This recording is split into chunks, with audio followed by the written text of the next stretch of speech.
I want to spend some time on recommendations. And we came out with, I think there's 5 for manufacturers and 5 for distributors. And we really dive into these in the white paper. Because remember I said this is about sort of why and what. The white paper is really about the how. And the bulk of the white paper is on these recommendations.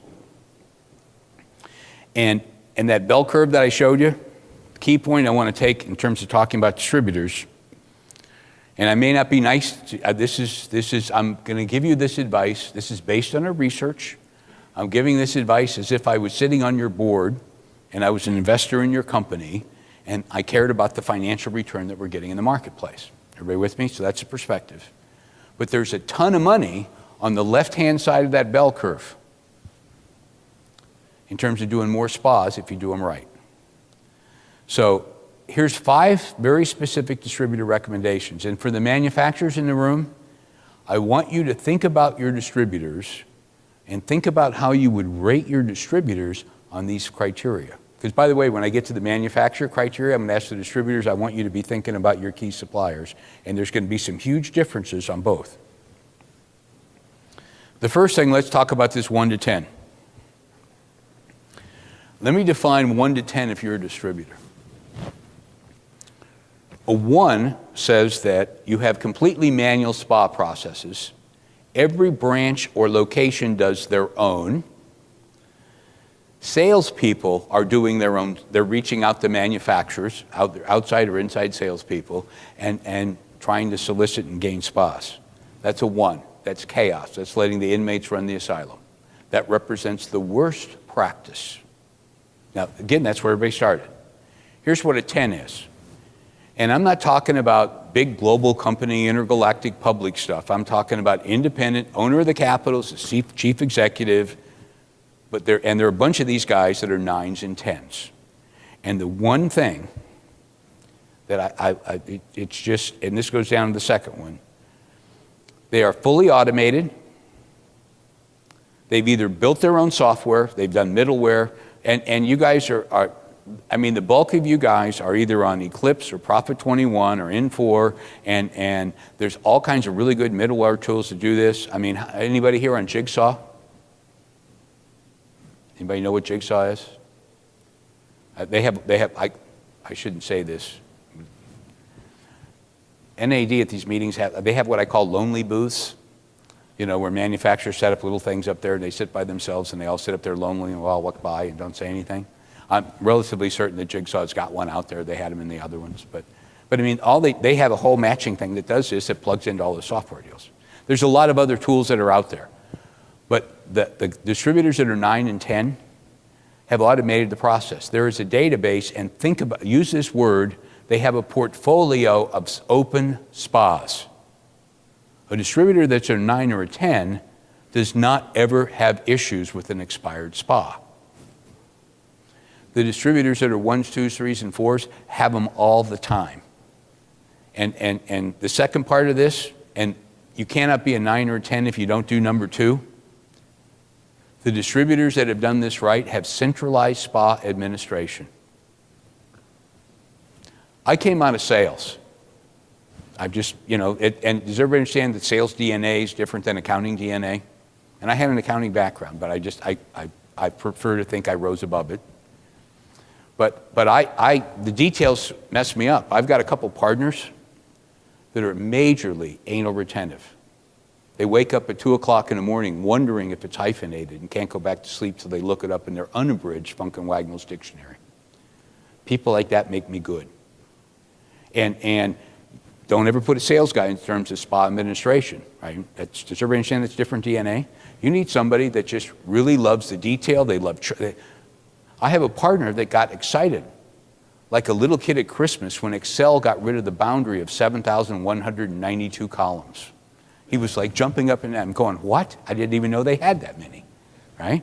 But what they do is they have a portfolio, and they have the portfolio, and they have graphs, and they have charts, and they can talk about aging, and they can see what's happening. They can see the price trends. They have all kinds of analytics. It's all done centrally. There's a central function.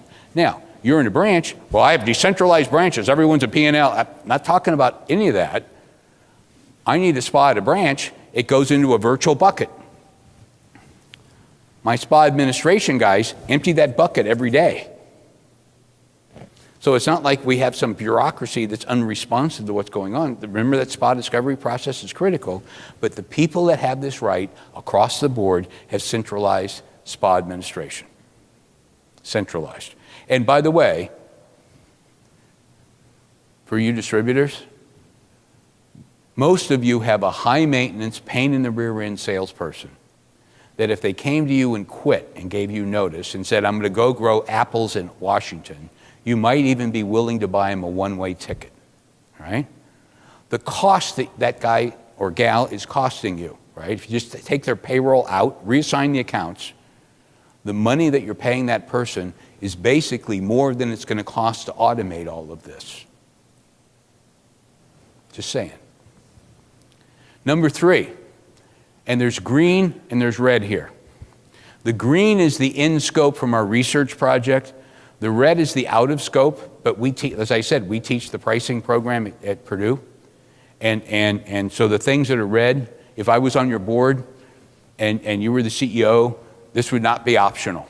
The red stuff is worth 200 basis points to you. 2 full points of margin. For some of you, if you're in the construction business, it's probably worth 400 basis points. The first, you've got to understand strategic pricing, velocity-based pricing. Make sure you're doing enough spas on the left side of the chart to get share growth. There's a bunch of money over there, and distributors, because they don't play that game well, or you play that game too low in your organization, you let transaction-driven people play that game and they don't know how to play it. How many salespeople are comfortable to actually say no to a customer? A lot of salespeople end up negotiating on the customer's behalf with you, the owner, right? You're never going to win that game. You need to manage spas with grown-ups. It needs adult supervision, but there's a lot of money on the left. The red stuff I want to talk about a bit because it's important. Remember I said it's all about the money?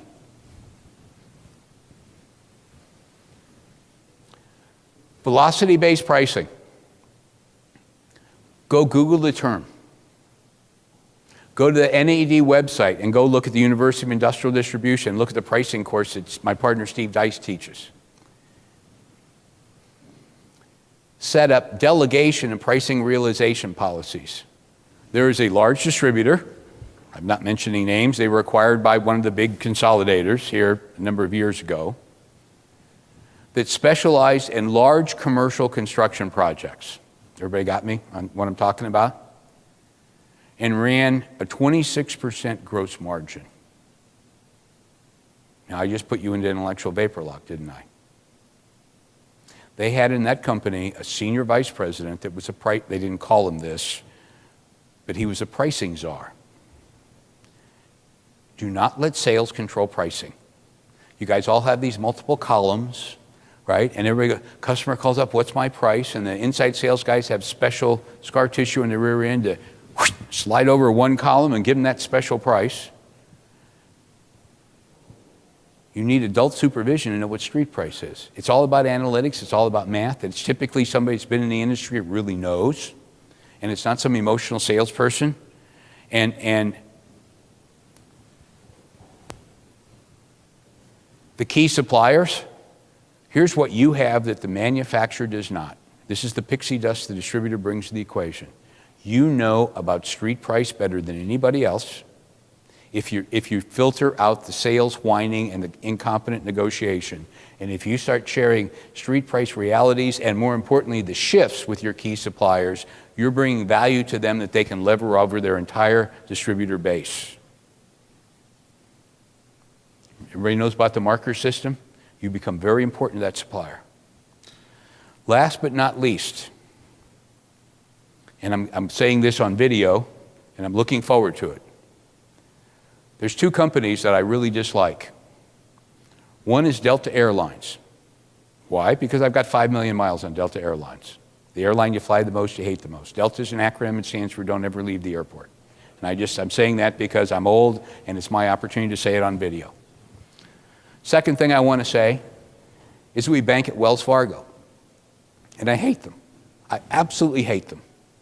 I had a really great relationship with a bank that got acquired by another bank, that got acquired by another bank, and then got acquired by Wells Fargo. And now a senior vice president makes $45,000 a year and does whatever the computer terminal tells him. They're all idiots. It's a giant computer program.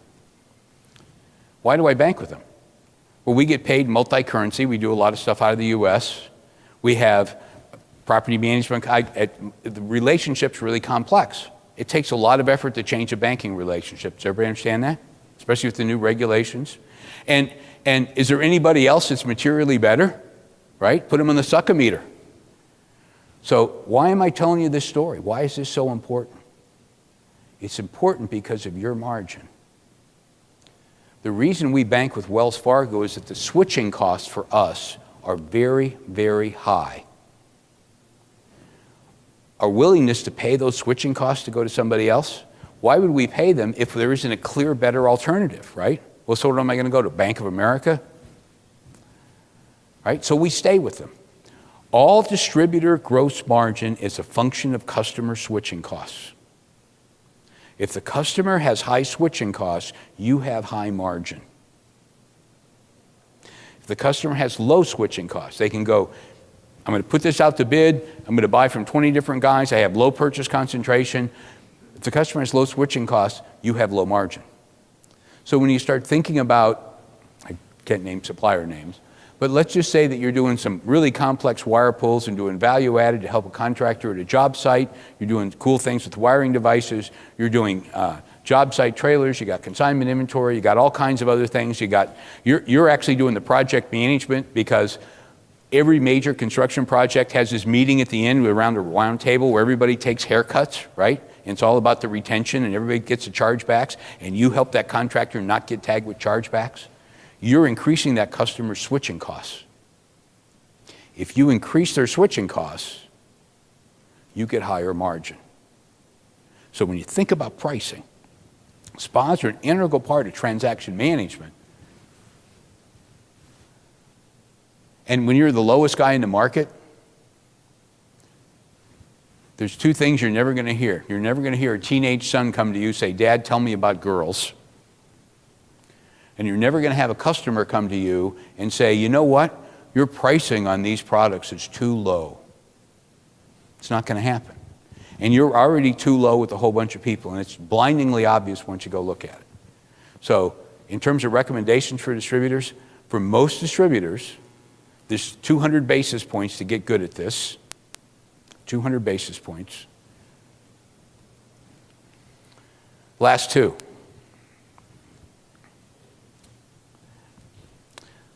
And it's hard.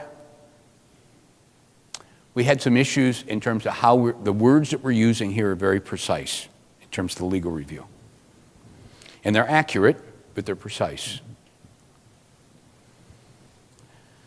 Treat spa negotiations with manufacturers as a shared task rather than a negotiation. Manufacturers, all dollars of margin are not created equal for a distributor or for a manufacturer. And manufacturers categorize distributors, sort of champ of the camp and chump of the dump.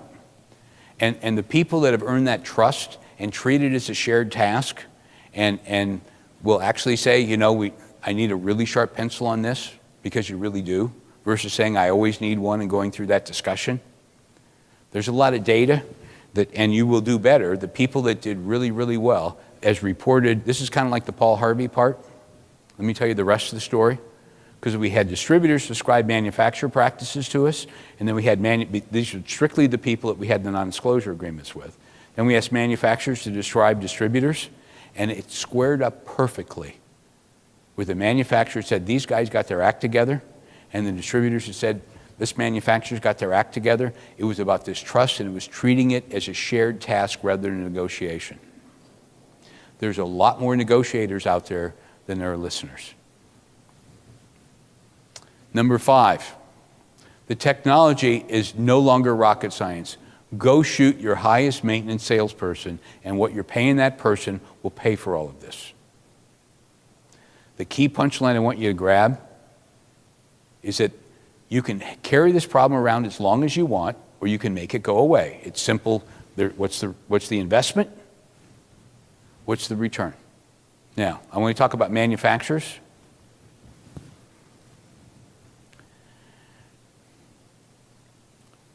And